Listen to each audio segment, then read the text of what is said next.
Boa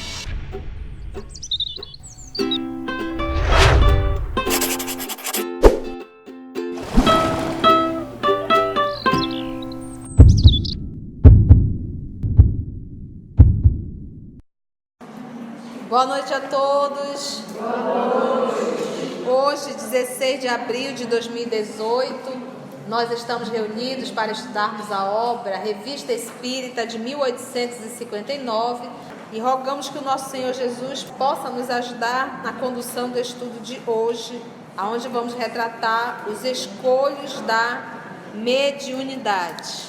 Assim, o médium perfeito não daria senão comunicações perfeitas, de verdade e de moralidade. Não sendo possível a perfeição, o melhor médium seria aquele que obtivesse as melhores comunicações. É pelas obras que poderão ser julgados. Comunicações constantemente boas e elevadas, nas quais nenhum índice de inferioridade fosse evidenciado, seriam incontestavelmente uma prova da superioridade moral do médium, porque atestariam simpatias felizes. Pelo próprio fato de o médium não ser perfeito, espíritos levianos, embusteiros e mentirosos podem interferir em suas comunicações, alterar-lhes a pureza e induzir em erro o médium e os que a ele se dirigem. Eis aí o maior escolho do Espiritismo, e nós não lhe dissimulamos a gravidade. Podemos evitá-lo? Dizemos altivamente, sim, podemos. O meio não é difícil, exigindo apenas discernimento. Muito bom, Kardec. Isso aqui está tudo no livro dos médiuns, viu? Um capítulo que retrata realmente a interferência do médium, a conduta moral do médium. Eu acredito que nesse capítulo, nesse parágrafo aqui, mais atrás, quer dizer assim, mas não podemos representar atrás, tá? Voltando. Mas não podemos representar esse papel por muito tempo. Logo, esses espíritos são desmascarados pelo observador experimentado e prevenido. Então, o que ele vai falar do diretor, do responsável da atividade. Então, o que acontece? Os espíritos brincalhões, que pode tomar um nome ou uma situação,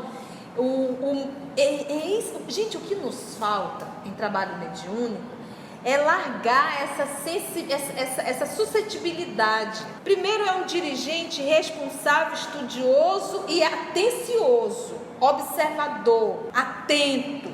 Ele tem que conhecer, é indispensável o conhecimento das obras básicas. Ele tem que ter um conhecimento na ponta da língua da codificação, para ele poder ter um parâmetro e poder identificar. Então o médium começa, entra em transe e tal, o médium já acha assim, aí o cidadão vai dizer que é Dr. Bezerra, dando um exemplo, que é o espírito que mais se comunica, tudo quando é reunião tem Dr. Bezerra, mas tudo bem, é o Dr. Bezerra. O dirigente tem que estar atento, firme, ouvindo, prestando atenção, porque é o observador. E de repente chega o médium, aí doutor Bezerra, disse, amiga, calma teu coração. Nessa comunicação nós tivemos uma falha aqui. Não é o doutor Bezerra. Pronto, a média vai ficar de mal, já não vem mais para reunião e vai-se embora. E diz Allan Kardec que vá, porque não irá fazer falta. Allan Kardec diz assim no livro dos médios, que vão. Esse tipo de trabalhador não irá fazer falta no trabalho do Cristo. Então, a avaliação final é para isso. Mas aí o médium fica todo melindrado, que não quer receber essa avaliação. Isso já mostra que ele está numa obsessão, porque ele se acha autossuficiente. Então, se achar autossuficiente já é um ótimo caminho para a obsessão. Então, um médium lúcido, que entende o que é mediunidade e espiritismo, ele faz questão que avalie as suas comunicações, para que ele não venha ser joguete de espíritos brincalhões. E ele também tem que estudar as suas comunicações. Então vem aqui, se o médium se deixa dominar por essa influência, os espíritos bons se afastam. Vai ficar o quê? Perdendo tempo? Se a criatura é vaidosa, orgulhosa, presunçosa, já acha que sabe tudo, está envolta aí com espíritos brincalhões, eles vão perder tempo? Não vão, gente. Se afasta. Ou absolutamente não vêm quando chamados, ou só vêm com relutância, porque veem que o espírito que está identificado com o médium, na casa do qual estabeleceu residência, pode alterar suas instruções. E não tem isso. Se tivermos de escolher um intérprete, um secretário, um mandatário qualquer, é evidente que escolheremos não apenas um homem capaz, mas também que seja digno da nossa estima. Digno, da mesma forma que não confiamos uma missão delicada e nossos próprios interesses a um homem desequilibrado ou que frequenta uma sociedade suspeita. Uma sociedade é um centro espírita. Vou mandar uma grande lição por uma pessoa suspeita? Ou que esteja vinculada a uma instituição também suspeita? Aí você vai perguntar, Conceição, o que é uma instituição suspeita? Não conhece a doutrina espírita, não estuda, é suspeita. Por quê?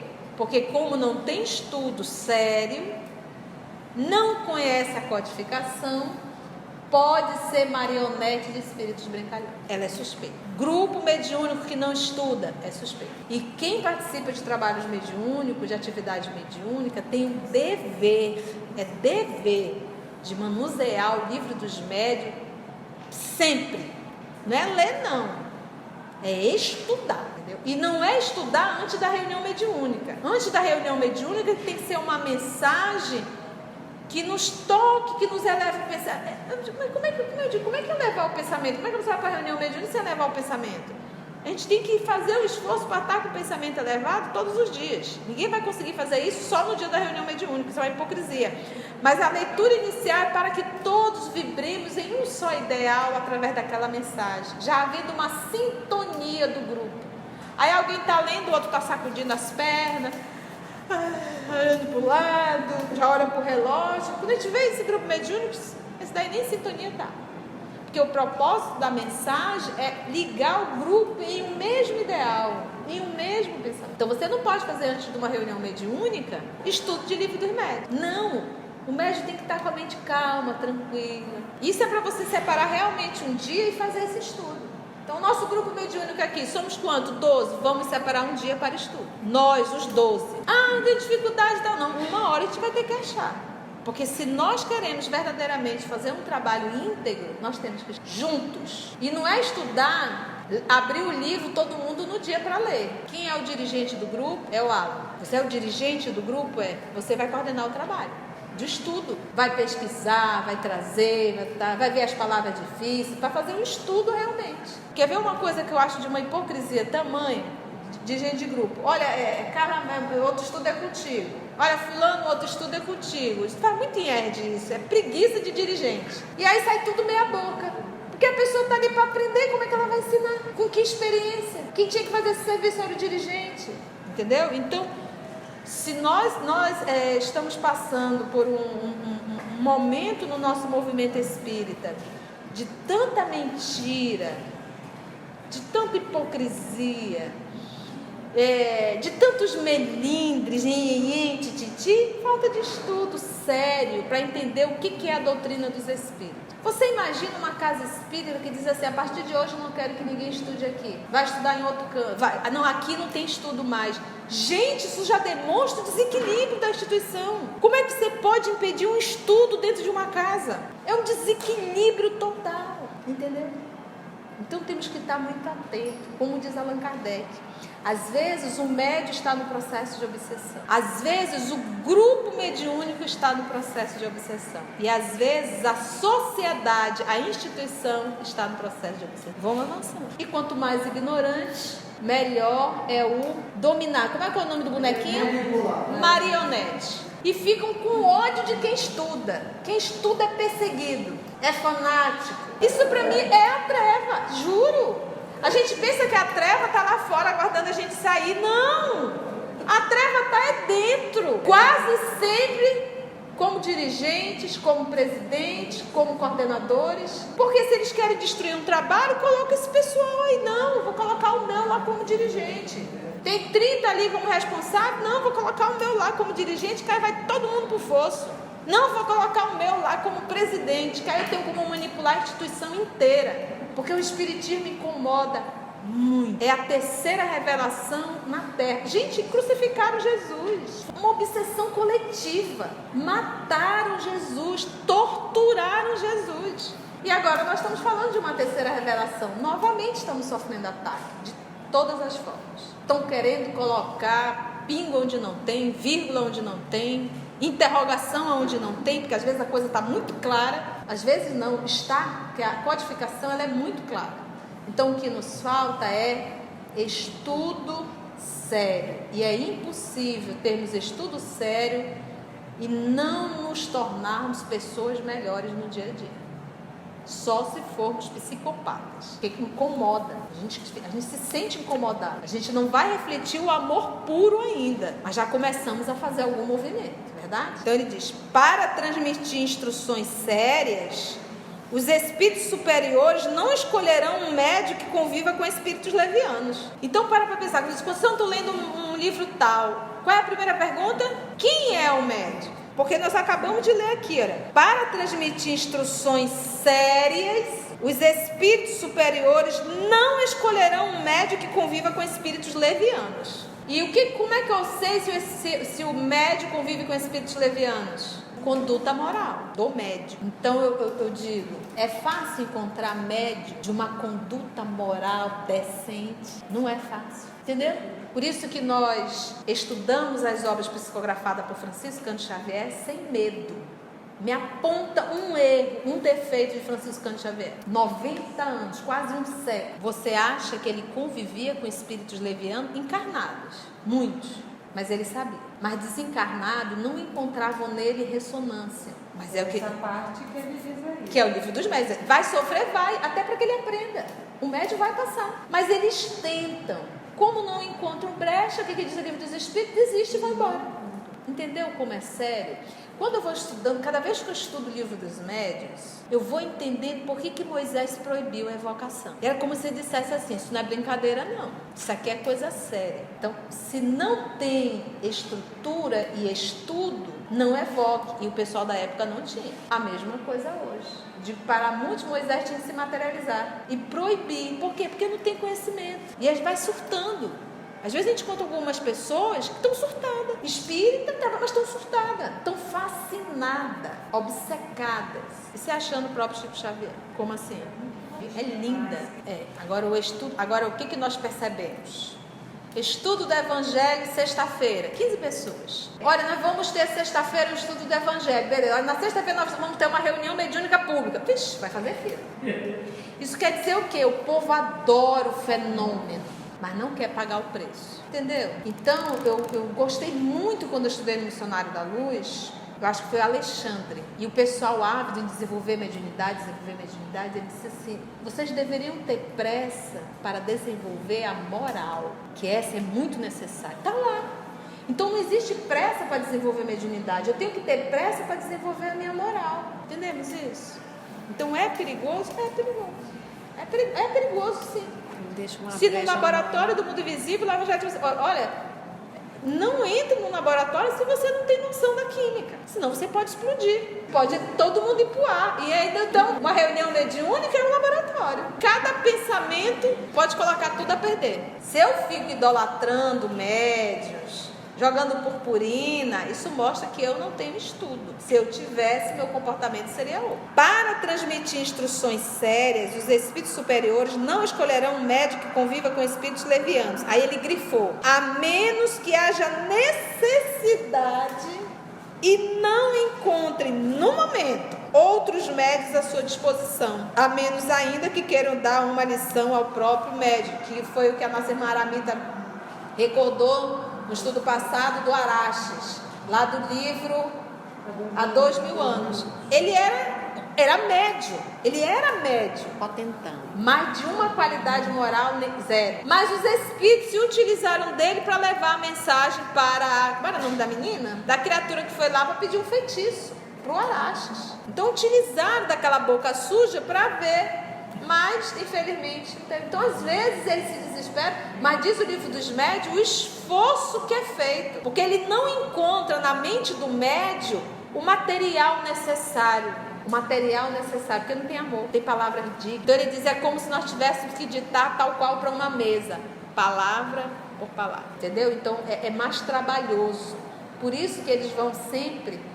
Por isso que ele vai sempre solicitar o quê? Ele vai sempre buscar médios moralizados, para facilitar o trabalho. E para não distorcerem todo pensamento dele. Então, olha, assim o médio perfeito, volta para o parágrafo que a Carla leu. Assim, o médio perfeito não daria senão comunicações perfeitas, de verdade e de moralidade. Não sendo possível a perfeição, o melhor médio seria aquele que obtivesse as melhores comunicações. E o que é isso? É pelas obras que poderão ser julgadas. Então, é pela qualidade, pelo resultado, pelo conteúdo. E aí você vai me dizer, quem já leu lá no livro dos médios, mensagens apócrifas? A gente lê no primeiro momento e a gente acha legal. Está falando de Deus, de Jesus, de caridade, de amor. Então, gente, não é isso. Olha, eu sei que deve ser uma pegadinha, mas estou achando legal, né? E não são mensagens ruins, não. São mensagens que... Tem umas que são gritantes, que a gente vê logo, mas tem umas que a gente acha bacana. E aí vem lá o caso, não, essa não passa. Apócrifa porque o nome que está lá não condiz. Algumas mensagens, o Allan Kardec ele tinha tanto cuidado para publicar, por isso que ele usava a revista espírita. E aqui ele foi fazendo a seleção. Então ele disse assim, olha, a ideia do espírito é boa. Porque ele não queria saber do nome. Ele não se emprenhava pelo nome. Ele dizia, olha, a ideia é boa, mas está mal escrita. Pô, o homem era professor de literatura, de gramática, de escritor. Ele disse, a ideia é boa, mas está mal escrito, não vamos publicar. Então esse critério nós perdemos. Às vezes você pega um texto, por exemplo, quem tem o hábito de ler as mensagens de Emmanuel, tu vai ver que tem um início, um desenvolvimento e uma conclusão. E ele não repete. Sabe quando você vai conversar com alguém que é meio doidinha, que ele fica repetindo? Aí começa, não tem mais o que falar, ele fica repetindo. A gente encontra isso em escrita. Mas ele vem com uma linha de raciocínio, ele começa, acabou. Mas não fica ali rodando, dizendo a mesma coisa. E outra, às vezes as pessoas acham que espírito superior porque fala palavras difíceis. Então Jesus está frito. Pensa em linguajar simples, mas com lições celestiais. Ele, aquelas parábolas dele até hoje estamos para entender. Ganha pelo... Mas então, às vezes você pega um livro, aí tem lá, e às vezes até o palestrante, né, ele decora 3, 4 palavras difíceis para ele falar lá, para todo mundo ficar, como ele é culto, grandes coisas. Não é isso. Não é palavra difícil, é aquilo que nós vamos identificando. Por exemplo, o André Luiz, não é o espírito superior? Não, não está que ele foi para o umbral, gente, ficou no sofrimento lá, ele está em aprendizado. Então quem é que estava coordenando, quem que coordenou o trabalho da psicografia de André Luiz? Emmanuel. Então André Luiz vai dizer várias vezes, isso não me foi permitido falar. Então o André Luiz trouxe o material e passou pelo crivo de Emmanuel. Então quando ele vai falar da traição de uma esposa, gente, ele fala com tanta classe que a gente tem até dificuldade para entender que foi uma traição. Ele não vem com zombaria, com brincadeiras, com pejorativo, nada. É sóbrio falar. Quando ele vai falar daquela mulher que estava presa no cemitério, mais ou menos 30 dias tinha sido o enterro dela, e ela estava aprisionada ainda ao cadáver. Olha como ele a chama, a nossa irmã. Foi uma borboleta saltitante. Olha. Então, a linguagem não é palavras difíceis, não. A linguagem é a forma decente de se falar algo indecente. De qualquer pessoa. De qualquer pessoa. Nunca você vai ver qualquer chincalhamento sobre qualquer um dos personagens. Nunca. Pode ler. Lê André Luiz e lê Emmanuel, para você ver a classe da leitura. Uma vez alguém me disse, Conceição, eu li uma obra tal, não vou falar o nome, e eu tive que parar, porque começou a dar desejo sexual. Eu digo, bem, deve ser a irmã que deve estar, né? Outra pessoa, depois de mais ou menos uns 8, 9 meses, me procurou e disse a mesma. Então, se a pessoa já deu o pé para lá, faz uma leitura dessa, pronto. Olha só, a leitura do livro me faz sintonizar com esse tipo de espírito. Olha o perigo, meus irmãos. Não sendo possível a perfeição, o melhor médico seria aquele que obtivesse as melhores comunicações. Ele diz, é pelas obras, né? Comunicações constantemente boas e elevadas, nas quais nenhum índice de inferioridade fosse evidenciado. Olha aqui, ó, nenhum índice de inferioridade. E vocês leram a semana passada. Não é que baixo índice. Índice, exatamente. Nenhum. Eles disseram que os espíritos reconhecem o esforço que o médium faz. Não é perfeito? Não, mas ele está no esforço constante para se aperfeiçoar. Isso é levado em conta. Agora você vem para uma reunião mediúnica, fala com a voz tremenda, Senhor Jesus, abençoa, não sei o quê. Aí sai daqui, vai com forró-bodó, se envolve com mulheres, com homens, trai a esposa, trai o esposo, é uma esculhambação só. Aí é para acabar. Entendeu? Não, e espírito sério, né? Eu lembrei agora do Chico, que quando ele começou, ele já tinha preenchido um monte de caderno, né? E aí ele estava todo satisfeito, Emmanuel joga fora. Treinando. Joga fora, ele, não, mas é tudo bacana, ele joga fora que não presta. E isso, gente, não é porque o Chico, não estou idolatrando, é bom senso. Lembra de Alcine quando veio reencarnar na Terra? Você tem certeza que você quer ir? A condição humana, entrar nesse corpinho aqui não é fácil não. É animalizado demais ainda. Então entrar aqui, dificilmente o caba consegue tirar um 10. E ele diz, a condição humana vai te fazer sentir solidão. É a condição humana. Solidão, necessidade de reconhecimento, é a condição humana, ela ia mergulhar nessa carne. Então Chico mergulhando nessa carne, que cai no esquecimento total, mas vem a índole realmente dele, então precisava ser ajustado. Depois que ajustou, 80 anos de trabalho. Entendeu? E ele era obediente. Muito. E assim, para ver que o médium obediente, escutava os conselhos, quando estava fazendo coisas que não era, estava desviando, que a Emmanuel dizia, não faça mais, ele obedecia prontamente. Olha, no caso no caso da senhora, você imagina, você está saindo para trabalhar, atrasado, e me vem uma senhorinha da reunião anterior, pedindo para ele explicar sobre a receita do Dr. Bezerra, que ela não tinha entendido direito. E ele disse, minha irmã, volte à noite na reunião. Eu estou atrasado para pegar o transporte para ir para o trabalho. Mas Chico, é rapidinho. Não, minha irmã, à noite eles estão andando, correndo. E a Emmanuel disse, Chico, pare, volte e atenda a nossa irmã. Mas volte, como ele era obediente, ele voltou, atendeu, explicou, orientou. Não obedecer, Emmanuel. Não, e é interessante assim, ele interferir. E aí, porque não havia maldade. E aí, quando ele está andando de novo, aí o Emmanuel disse, agora olhe para trás. Quando ele olhou, a senhorinha estava acenando e disse assim, obrigada, Chico, vá com Deus. Quando ela dizia vá com Deus, dela saía aquela energia de gratidão que foi em direção ao Chico. E o Emmanuel disse, está vendo, Chico? Então, na verdade, era uma oportunidade para ainda continuar, como ele sempre falou, tudo que está em mim, a nível, principalmente, porque quando ele estava no Pinga Fogo, um dos repórteres perguntaram assim, a gente percebe que você é um homem muito inteligente, que sabe articular, sabe montar as respostas, né? Você é um autodidata. Ele disse, tudo que eu aprendi nessa existência, eu agradeço ao professor Emmanuel, que sempre esteve ao meu lado. Então, nessa condição com essa senhora, era a condição do professor. Ele disse, agora olhe. Quando ele olhou, saiu essa energia. Aí o Emmanuel disse, está vendo, Chico?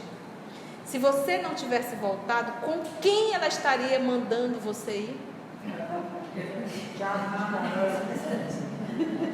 Que vibração de amor você ia deixar de entender? Então eu com essa lição, eu sempre está na minha cabeça, quando alguém me chama, olha, para eu dizer um não, só se for para salvar a vida de alguém.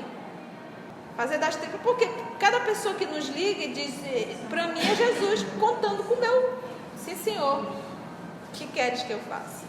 Então nós temos que estar muito atentos. E mediunidade é algo sério, é algo santo. E santamente deve ser praticado e utilizado. Não saímos do parágrafo. Vamos dar uma parada aí? Até o próximo estudo, se Deus assim nos permitir.